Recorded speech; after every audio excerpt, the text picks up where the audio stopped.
D'abord, une question pour Jean-Sébastien. C'est Lauriane qui te la pose de Paris. J'aimerais partir prendre un petit peu le soleil en Guadeloupe pendant les prochaines vacances d'hiver, mais je suis inquiète au sujet des algues sargasses qui ont envahi les plages de l'île ces derniers mois. Où en est-on? Est-ce qu'on peut encore se baigner là-bas? Bonne question. Alors, le phénomène des sargasses, il est connu depuis un moment, parce que depuis Christophe Colomb, quand même, on sait à peu près ce que c'est. Ça a même donné le nom à la mer. La mer des sargasses, c'est lui qui l'a inventé.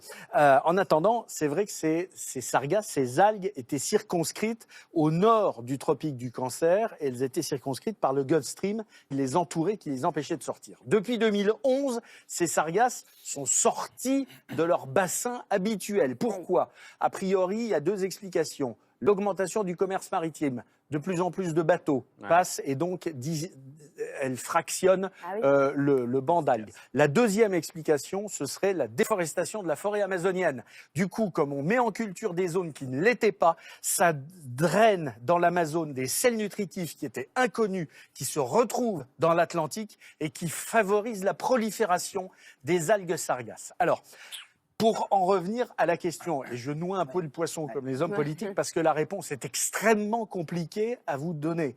A priori, déjà, aucune des îles de la Caraïbe ne sont touchées intégralement. Alors, elles sont touchées par l'arrivée des sargasses et surtout par la décomposition qui provoque le dégagement d'ammoniac et des dégagements d'hydrogène sulfuré. Donc, non seulement ça pue, mais en plus, c'est dangereux, c'est toxique. Alors, a priori, c'est plus sur la façade atlantique qu'arrivent les algues. Si vous partez là-bas, je conçois qu'il faille réserver largement en avance. Donc c'est très compliqué de répondre. En revanche, vous pouvez aller vous renseigner sur un site de la direction de l'environnement, de l'aménagement et du logement de la Guadeloupe. Il est mis à jour quotidiennement. Très bien.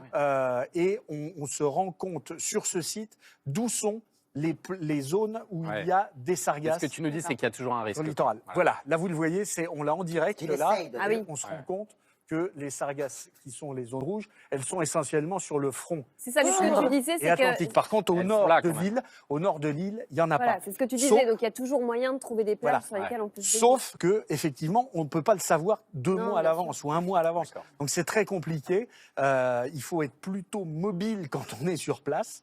Et il faut choisir ces zones. Ça peut être une bonne indication pour Lauriane. Mais au moins, ce site existe pour la Guadeloupe. Et prendre un hôtel avec une bonne piscine. Aussi.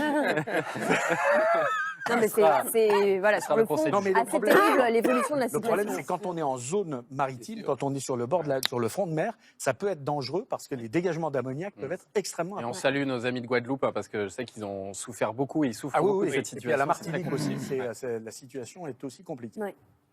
Fabien